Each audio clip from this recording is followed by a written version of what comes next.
জানিয়ে দিব এই মুহূর্তে আমাদের হাতে এসেছে গুরুত্বপূর্ণ আপডেট সংবাদের শিরোনাম। শুরুতেই থাকছে এভার কেয়ার থেকে মায়ের বাসায় জুবাইদা রহমান। বিএনপির ভারপ্রাপ্ত চেয়ারম্যান তারেক রহমানের স্ত্রী ডাক্তার জুবাইদা রহমান দেশে ফিরেছেন। দেশে ফিরে বিমানবন্দর থেকে সরাসরি রাজধানীর এভার কেয়ার হাসপাতালে যান তিনি। সেখানে চিকিৎসাধীন বিএনপি চেয়ারপারসন বেগম খালেদা জিয়ার সর্বশেষ পরিস্থিতি পর্যবেক্ষণ করে এবার নিজ মায়ের বাসা ধানমন্ডির উদ্দেশ্যে রওনা দিয়েছেন তিনি। ডাকাতিকালে মাছ ব্যবসায়ীকে কুপিয়ে হত্যা। আরও থাকছে ঝিনাইদহে ব্যবসায়ী মুরাদ হত্যা মামলার আরও 2 আসামি গ্রেপ্তার। এদিকে বেগম খালেদা জিয়ার জন্য সারা দেশে বিশেষ দোয়া। সব শেষে জানিয়ে দিব ভারত রাশিয়ার বন্ধুত্ব সময়ের পরীক্ষায় উত্তীর্ণ বলছে মোদি। এতক্ষণ শুনছিলেন হাতে থাকা আপডেট সংবাদের শিরোনাম, এবারে বিস্তারিত। তবে তার আগে অনুরোধ রইল ভিডিওটিতে একটি লাইক এবং কমেন্ট করে জানিয়ে দিন ভিডিও সম্পর্কে আপনার মূল্যবান মতামত। আরও জানিয়ে দিন ভিডিওটি কোথা থেকে দেখছেন বা কোন জেলা থেকে দেখছেন। এভার কেয়ার থেকে মায়ের বাসায় জুবাইদা রহমান।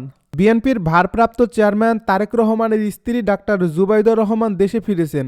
দেশে ফিরে বিমানবন্দর থেকে সরাসরি রাজধানীর এভার কেয়ার হাসপাতালে যান তিনি।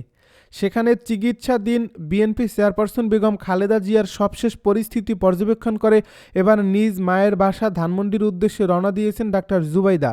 লন্ডনের হিথ্রো বিমানবন্দর থেকে স্থানীয় সময় বৃহস্পতিবার সন্ধ্যা 7:15টার দিকে এই বিমান বাংলাদেশের ফ্লাইটে ডাক্তার জুবাইদা রহমান দেশের পথে রওনা হন। শুক্রবার সকাল 10:45 হজরত শাহজালাল আন্তর্জাতিক বিমানবন্দরে অবতরণের পর ডাক্তার জুবাইদা রহমান সরাসরি এভার কেয়ার হাসপাতালে যান। এদিকে কাতারের আমিরের বিশেষ এয়ার অ্যাম্বুলেন্স দেশে না পৌঁছানোয় বিএনপি চেয়ারপারসন বেগম খালেদা জিয়াকে লন্ডন নিয়ে যাওয়ার সময় পিছিয়েছে। বিএনপির পক্ষ থেকে জানানো হয়েছিল কারিগরি ত্রুটির কারণে বিশেষ এয়ার অ্যাম্বুলেন্স শুক্রবার ঢাকায় আসছে না। সব ঠিক থাকলে সেটি শনিবার পৌঁছাতে পারে। দলটি জানায় বেগম খালেদা জিয়ার শরীর যদি যাত্রার উপযুক্ত থাকে এবং মেডিকেল বোর্ড যদি সিদ্ধান্ত দেয় তাহলে রবিবার তাকে লন্ডনে নেওয়া হবে।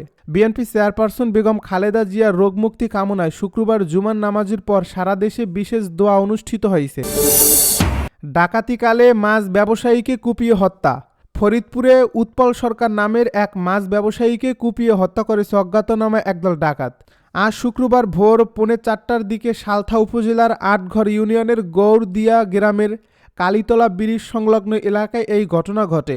পরে পুলিশ গিয়ে নিহতের রক্তাক্ত লাশ উদ্ধার করেন। নিহত উৎপল সরকার ফরিদপুর সদর উপজেলার কানাইপুর ইউনিয়নের রনকাইল গ্রামের অজয় কুমার সরকারের ছেলে। স্থানীয় একাধিক ব্যক্তি জানান তারা কলাতলি ব্রিজ এলাকায় নিহতের রক্তাক্ত লাশ দেখতে পান এবং ব্রিজের রেলিংয়ের সাথে আরেকটি যুবককে বেঁধে রাখা অবস্থায় দেখেন। পরে পুলিশকে খবর দেন তারা। নিহতের পরিবার জানান প্রতিদিনের মতো শুক্রবার ভোররাতে প্রতিবেশী ফিরোজ মোল্লার অটো ভ্যান যোগে গোপালগঞ্জের মুকসুদপুরের মাছের আড়তে যাওয়ার জন্য বাড়ি থেকে বের হন উৎপল সরকার। সকালে তার খবর পান সালথার কালীতলা ব্রিজ এলাকায় উৎপলের লাশ পড়ে আছে। ভ্যানচালক ফিরোজ মোল্লা বলেন, আমরা কালীতলা ব্রিজ এলাকায় পৌঁছলে অজ্ঞাত 3 থেকে 4 জন ডাকাত দেশীয় অস্ত্রের মুখে আমাকে গামছা দিয়ে চোখ বেঁধে ব্রিজের রেলিংয়ের সঙ্গে বেঁধে ফেলে। এরপর উৎপল সরকারের সঙ্গে থাকা নগদ টাকা পয়সা ছিনিয়ে নেয়। এক পর্যায়ে তাকে এলোপাতাড়ি কুপিয়ে মৃত্যু নিশ্চিত করে পালিয়ে যায় ডাকাতেরা। তিনি বলেন, ডাকাতরা মুহূর্তের মধ্যে সব কিছু করে ফেলে। উৎপল ভাইকে বাঁচানোর সুযোগই পাইনি আমি।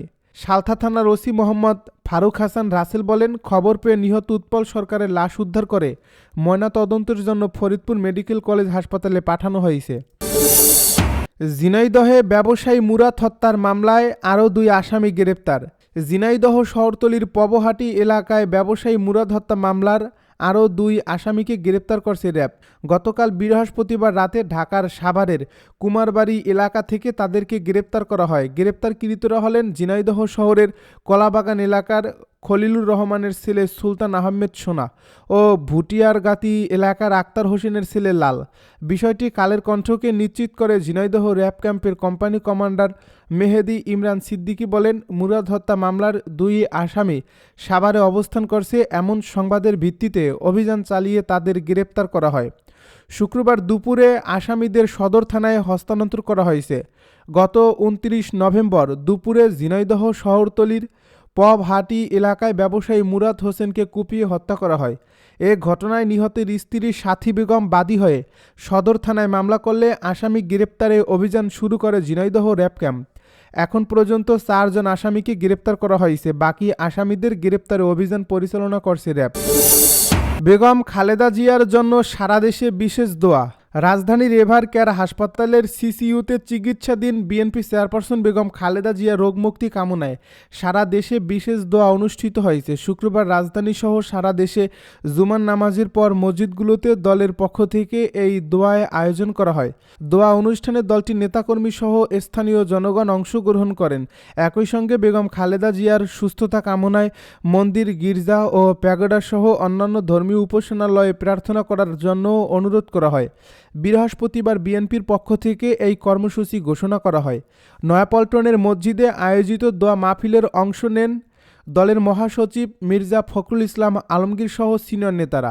এ সময় মির্জা ফখরুল বলেন, আগামীকাল কাতারের পাঠানো এয়ার অ্যাম্বুলেন্স পৌঁছালে রোববার লন্ডনে নেওয়া হবে বেগম খালেদা জিয়াকে।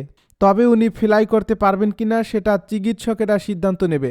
বিএনপি মহাসচিব বলেন, বেগম জিয়া গণতন্ত্রের জন্য জীবন উৎসর্গ করেছেন। কারাগার থেকেই তার রোগের সূচনা। ভারত রাশিয়ার বন্ধুত্ব সময়ের পরীক্ষায় উত্তীর্ণ বলছে মোদি। ভারতের প্রধানমন্ত্রী নরেন্দ্র মোদি বলেছেন, ভারত রাশিয়া বন্ধুত্ব সময়ের পরীক্ষায় উত্তীর্ণ, যা আমাদের জনগণের জন্য অত্যন্ত কল্যাণ বয়ে এনেছে। বৃহস্পতিবার রাতে 2 দিনের সফরে ভারতে এসেছেন রুশ প্রেসিডেন্ট ভ্লাদিমির পুতিন। তাকে বরণ করে নেওয়ার পর এক্সে দেওয়া এক পোস্টে এমন মন্তব্য করেন মোদি। মোদি তার ওই পোস্টে আরও লেখেন, আমার বন্ধু প্রেসিডেন্ট পুতিনকে ভারতে স্বাগত জানাতে পেরে আনন্দিত। আজ সন্ধ্যায় এবং আগামীকালের আলোচনার জন্য আগ্রহে অপেক্ষা করছি।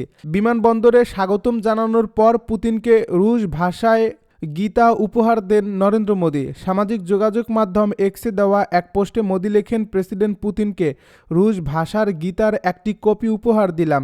গীতার শিক্ষায় বিশ্বের কোটি মানুষ প্রেরণা খুঁজে পায়। ভারতের স্থানীয় সময় বৃহস্পতিবার সন্ধ্যা 6:35 দিল্লিতে পৌঁছান পুতিন। সে সময় নরেন্দ্র মোদি নিজে বিমানবন্দরে গিয়ে তাকে স্বাগত জানান। শুক্রবার 2 দেশের মধ্যে দ্বিপাক্ষিক শীর্ষ বৈঠক হয়েছে। বৈঠক শেষে যৌথ প্রেস ব্রিফিং করেন পুতিন ও মোদি। তার আগে এদিন পুতিনকে ভারতের রাষ্ট্রপতি ভবনে আনুষ্ঠানিক অভ্যর্থনা জানানো হয়।